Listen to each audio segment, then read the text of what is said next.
Olá, meus amores, tudo bem com vocês? Espero que sim. Vamos à nossa aula semanal de literatura, onde nós iremos fazer a resolução das questões do nosso módulo 34, que foi tema da aula passada.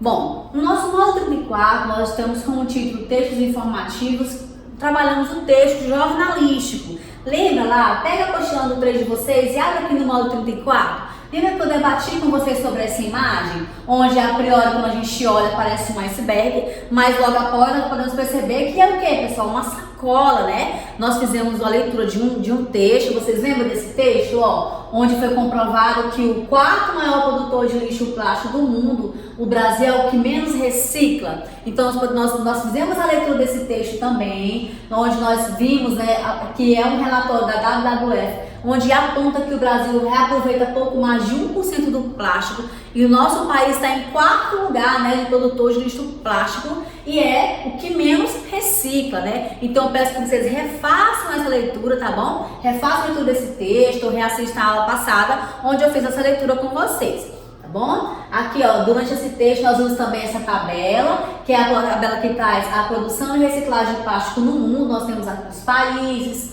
o total de lixo plástico gerado em cada país, o total de lixo que é incinerado em cada país, o total que é reciclado e a relação de produção e reciclagem. E aqui nós temos, ó, em quarto lugar, o nosso país, o Brasil. Então, novamente, repita essa leitura, tá bom? Aí na casinha de vocês. E vamos então à nossa atividade, que vai ficar aqui em torno dessa leitura. Primeira questão. Consultando as descrições dos gêneros de texto jornalístico na página 75, preencha o quadro conforme as seguintes orientações. Na primeira coluna, assinale a classificação correta do texto. E na segunda, justifique a classificação escolhida e explique por que não assinalou cada uma das outras classificações. Então, na questão 1, nós temos aqui dois trabalhos a fazer.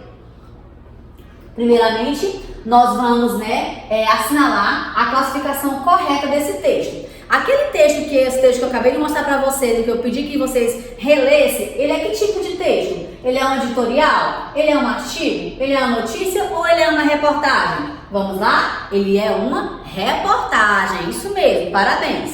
Então vamos lá. Independentemente dos assuntos, são muitos os gêneros e subgêneros jornalísticos, conforme o teor da matéria. Eu expliquei para vocês que a matéria é um jargão que se utiliza como qualquer tipo de texto jornalístico. Então, o texto jornalístico nós podemos chamar de matéria. Nós temos aqui textos opinativos e nós temos aqui exemplos, dessas matérias, exemplo de texto jornalístico. Nós temos o editorial, que expõe a opinião oficial do jornal sobre um tema. Nós temos um artigo, que exprime o pensamento do autor, que o assina. Nós temos a crítica, que analisa e avalia produções culturais, artísticas e esportivas. E nós temos ainda textos jornalísticos noticiosos. Nós temos a notícia, que informa sobre um acontecimento novo, recente de maneira objetiva. E nós temos ainda a reportagem, como sendo um texto jornalístico noticioso, que fornece informações mais detalhadas sobre as notícias, analisando, interpretando e comentando amplamente os acontecimentos. A diferença entre notícia e reportagem é sobretudo de extensão e profundidade, mas nem sempre a distinção é nítida, pessoal. Eu sempre nas aulas anteriores eu mostrei para vocês a diferença de notícia para reportagem.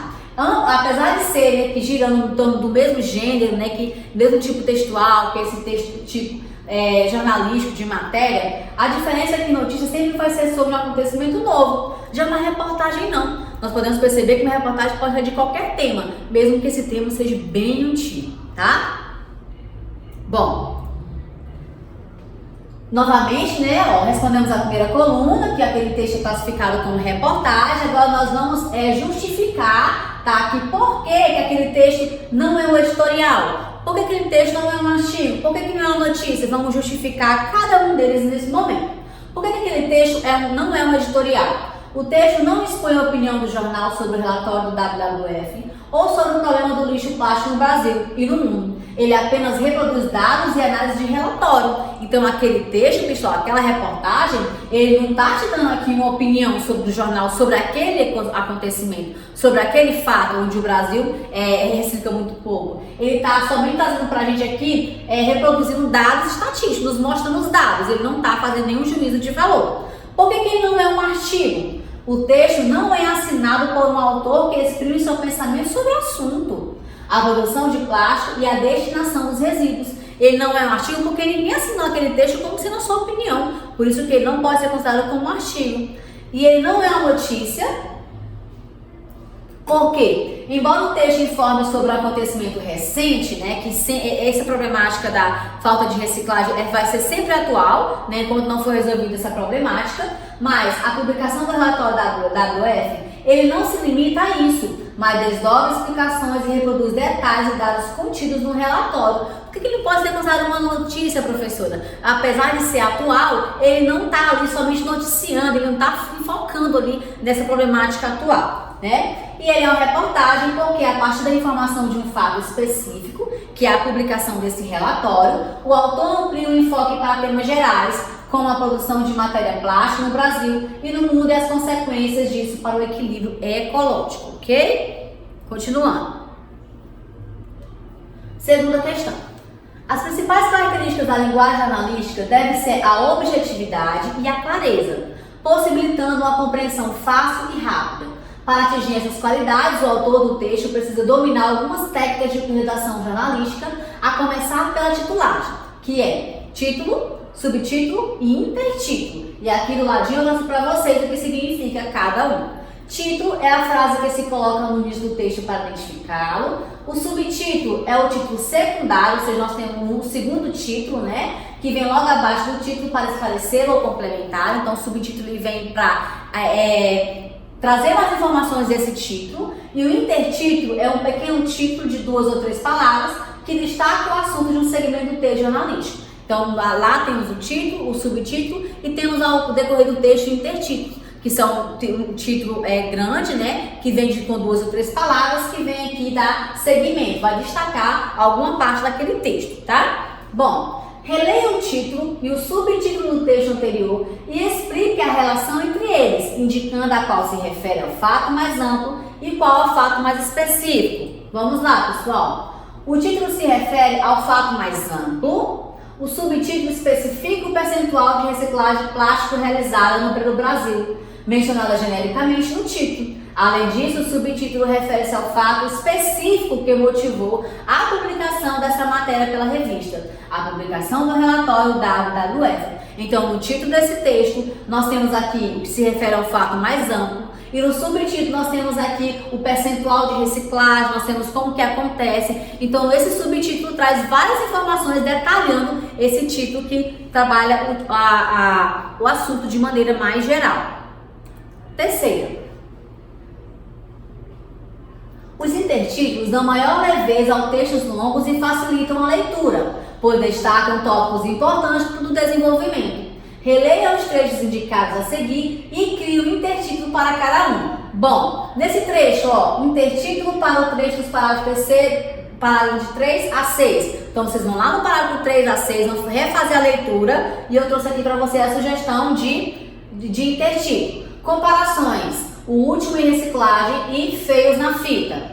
Vocês vão na letra B fazer um intertítulo para o trecho 7, dos parágrafos 7 a 9. Refaçam então a leitura do 7 a 9, do parágrafo do 7 a 9, e eu trouxe aqui para vocês como que ficaria esse intertítulo. Por que nocivo? Inovação e desastre, vida útil do plástico. Então perceba que o intertítulo ele dá aqui de 2 a 3 palavras, que dá enfoque, ele dá maior visibilidade, vai fazer uma conversa com esse leitor, a interação, vai produzir a interação com esse leitor. Na letra C, você vai fazer a leitura dos parágrafos de 10 a 13 e ficaria assim então o intertítulo. No oceano, o maior estrago, 23 mil aviões por ano, revisões e soluções.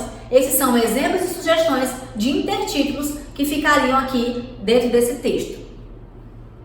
Quarta, outra técnica é o modo como o repórter introduz o assunto, dando ao leitor uma ideia clara sobre o conteúdo do texto. No vocabulário jornalístico, essa introdução é geralmente chamada de lead. Então, ali no lead, né, pessoal, vai estar as informações mais importantes, né? Releia os 2 primeiros parágrafos do texto e responda. Então, novamente, sempre dentro do início da aula, pega a apostila do 3 de vocês e releia o texto, porque a atividade sempre está girando em torno da leitura desse texto. Bom, releia esses 2 primeiros parágrafos e responda a letra A.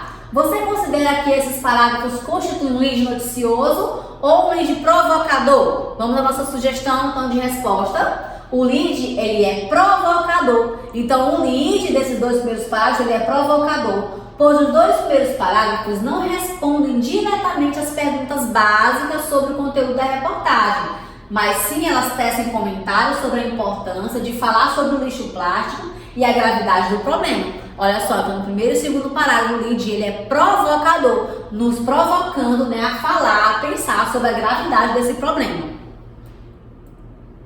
Letra B. Em que ponto do lead é mencionado o fato específico, que é o quê? Que motivou a redação dessa reportagem?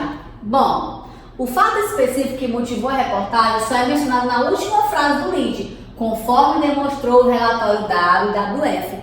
Solucionar a poluição plástica, transparência e responsabilização. Então aqui nós temos um fato específico que motivou, né, aqui a escrever essa reportagem, que foi, conforme demonstrou, foi por meio desse relatório que se incentivaram, uma pessoa se incentivou aqui, foi incentivado a escrever a esse respeito. As 2 primeiras frases do texto formam uma longa enumeração. Agrupa os elementos da lista em 3 conjuntos e explica o que o autor quis dizer com essa sequência. Vamos lá.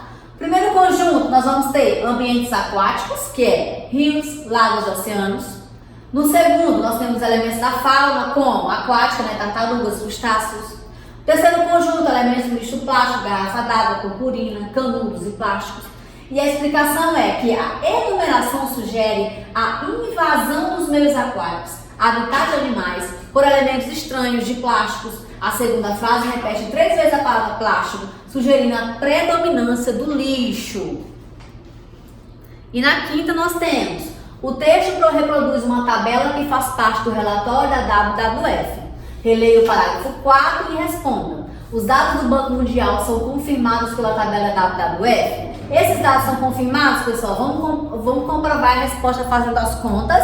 Vamos lá então? Sim, são confirmados se considerarmos que os números dados pelo Banco Mundial estão arredondados.